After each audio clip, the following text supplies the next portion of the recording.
Okay, so I may have clickbaited in that I'm not going to be totally ripping apart either the Harry Potter series or J.K. Rowling. So I want to start by explaining what I know of the Harry Potter world and how I know about it. I was pretty young when I watched the first 3 movies. Those are the ones I watched first in a row, and then the other ones I watched in the following years.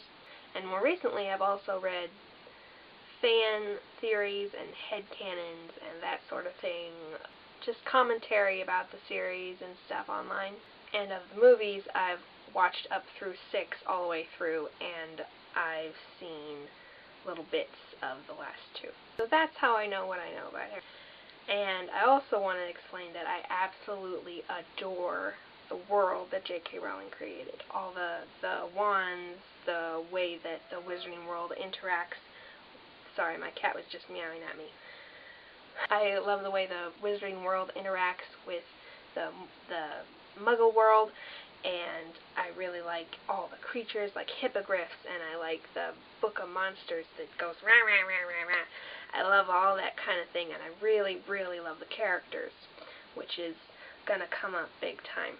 In fact, I like the world so much that when I was, what was I? I was probably 12. I made a lot of totally in my head fan fiction about it. I never wrote any of it down, but I imagined my main character from a completely other world that I've made up, coming and going to Hogwarts and being friends with our trio. And I really thoroughly enjoyed that, and the world that J.K. Rowling created added a lot to my magic, and it's very different from how I make magic work in my world, but it's very much informed my imagination and things like that. It's had a big influence on me. But I have never read the books, and I never plan to read the books, and that's what this video is really about.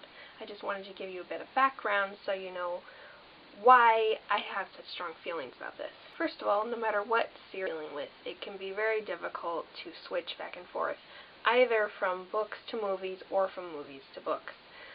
For me, if I've read the books first, I don't like the movies that much, and if I've watched the movies first, don't like the books that much, because they're different stories, and sometimes very difficult to reconcile, because they portray the characters totally differently and stuff like that. And I was introduced to them, really liked them, which was probably always going to be somewhat of a barrier to enjoying the books.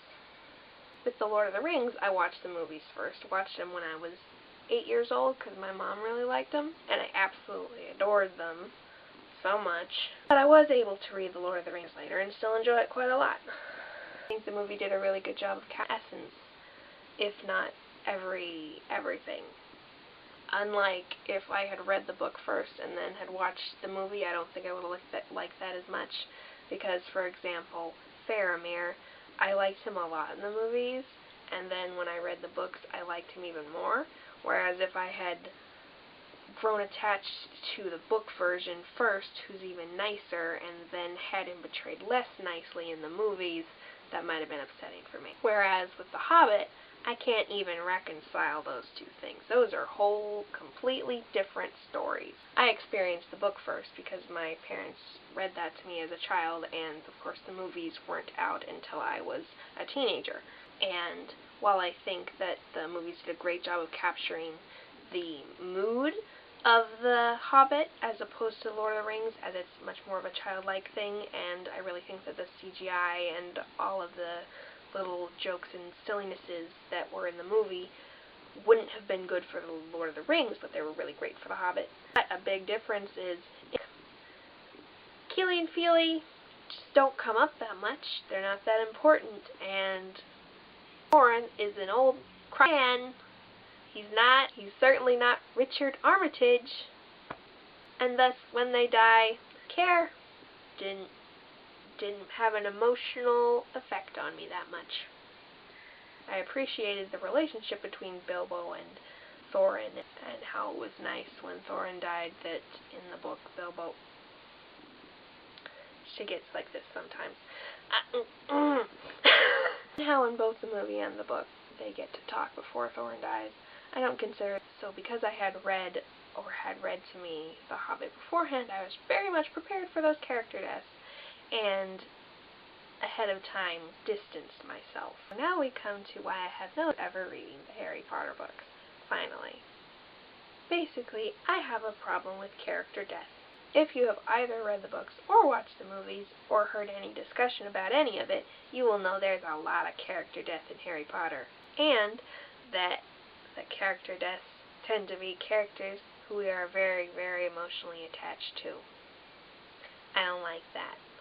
Now, in the movies, for the first three, I was not aware that these characters were going to die. To the fifth movie, before my brother, very wisely of him, told me ahead of time that in the last couple books, all the people I loved died. Thus, I didn't have to experience this for the first time not knowing it was going to happen, which is good for me. I don't like spoilers of happy things that are happening. I don't like those to be a surprise, but I don't like bad surprises. I want to know if somebody's going to die, and I didn't. Thus, I was extremely attached to Let's See.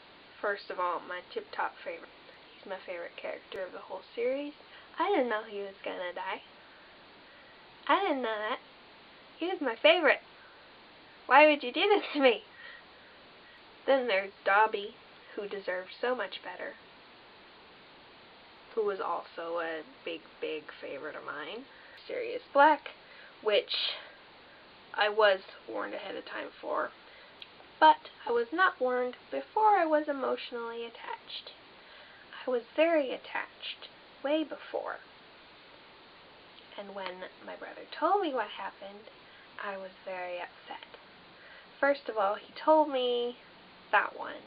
He told me about Sirius Black, and then I asked about who else died. And he doesn't have a problem with people dying, but I made it clear that I did, so I made him tell me the rest, and yeah, I wasn't happy. So basically, I love these characters so much. Sirius, Remus, Dobby. I found out she died before I knew she existed, so Tonks isn't as bad for me, but I suspect she would be if I ever read the books, and that's basically my problem. If I ever read the books, I will get so much more attached to these characters than I am now, and I'm pretty dang attached right now. In the books, I am aware, because of and such, that they are so much deeper, and there's so much gone into them, and I will have so much more experiences with them. They will feel so much more like my friends that it will hurt even more when I have to experience them dying than it did the first time. And in this way, I'm a little different from a lot of readers, at least a lot of the ones that I ever talk to, because most people that I've talked to don't mind that much when their characters die. It hurts them, but they don't make any effort to avoid that happening again. Whereas, for me, I don't like that. I don't want it to happen to me again.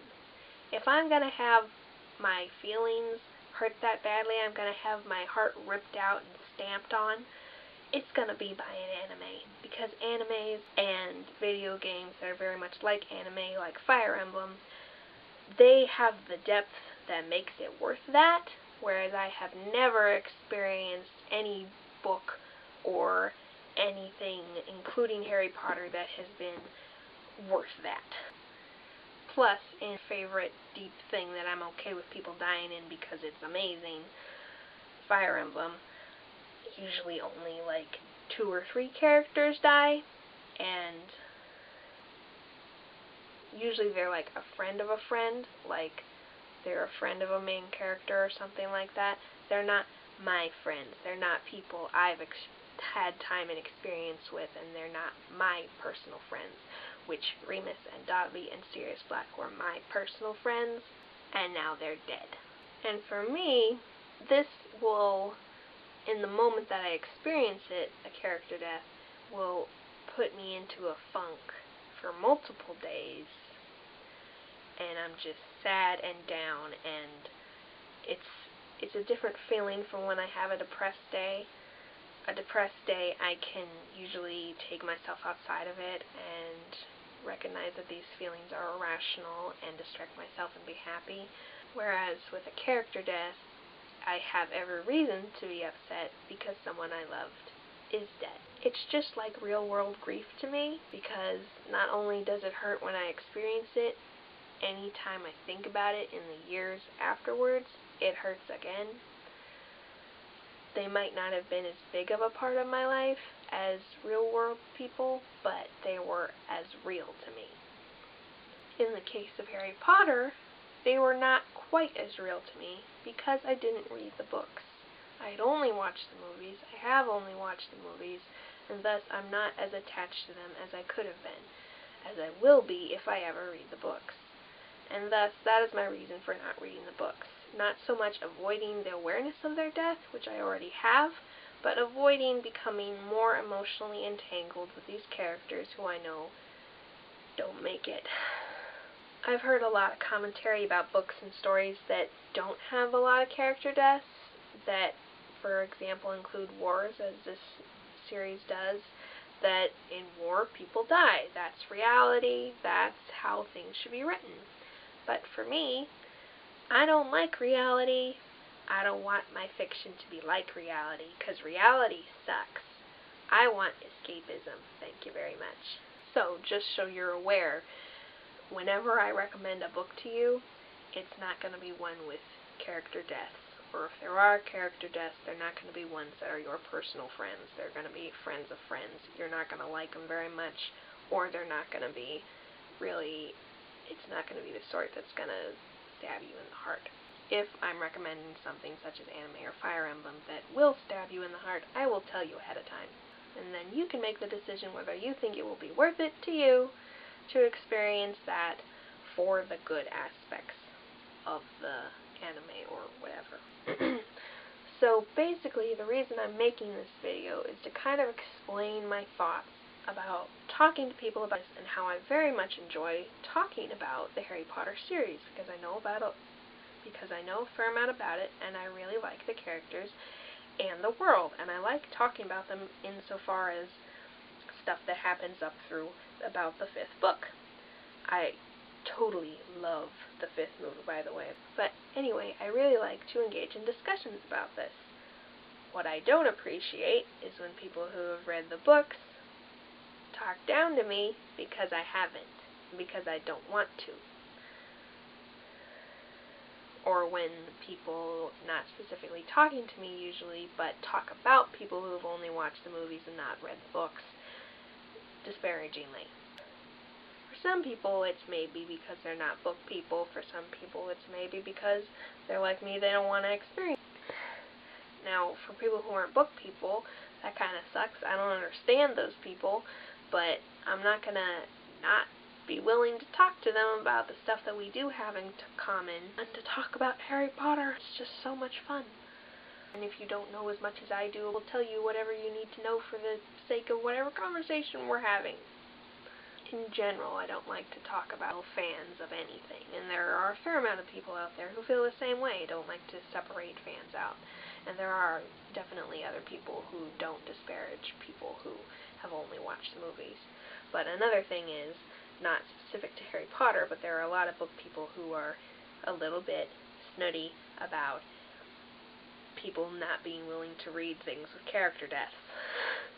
A lot of my friends are that way, and they're very important to me, and I love my friends, but I don't appreciate it, because then they sometimes don't feel like they can talk to me about books because I'm not a real book person if I won't read things that have character deaths, because, like, it's reality, or that's what happens in real life, or I don't know exactly. All the best books have people dying in them. They don't really. None of my favorite books do.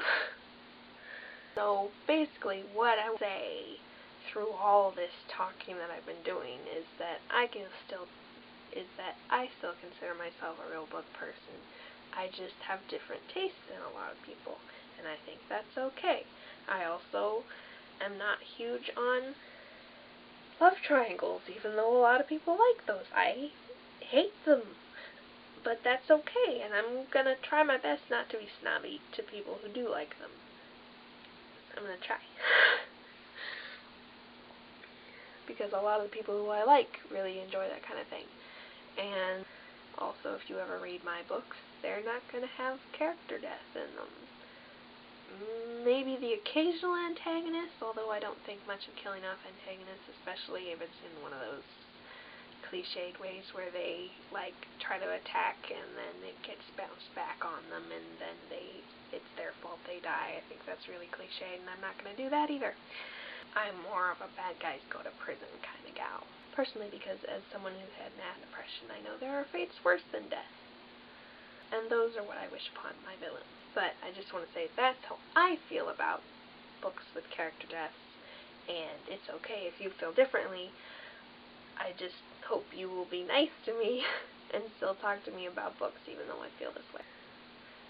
One good thing is that my mom feels the same way about character deaths, and thus we can recommend books to each other that we know will not have character deaths in them. And there are a lot of authors who never write character deaths, and they're still popular. So that's really great. I found lots of authors who avoid character deaths, and I'm quite happy. And I've also learned to Wikipedia new books before I read them, and thus find out if there is any character deaths that I need to avoid or that I just need to be aware of so that I can pre-prepare myself. Sometimes pre-preparation hurts. Sometimes preparation makes it okay. Sometimes it doesn't. It depends on how attached I'm going to be. Much like with the Harry Potter series, I would be way too attached. I'm never going to read the Harry Potter books. I'm still going to rewatch probably movies 1 through 5. I still like them quite a lot. Just ignore that little end part of number 5 and then everything's great. And if you want to talk about Harry Potter, you can talk about Harry Potter to me. You can even talk about the stuff that happens. I know some of it from stuff I've read online, so I can still engage to a point, and then you can tell me whatever you want to talk about. We can talk about it. It's great. I love to talk about it. And if you are another person who doesn't like character deaths, I would love to talk to you and exchange book recommendations. Comment down below your feelings on books versus movies, whether you liked the Hobbit adaptation, which a lot of my friends didn't, how you feel about Faramir, and your favorite Harry Potter world thing, like the chomping books or whichever character is your favorite or stuff like that. See you next time. Bye!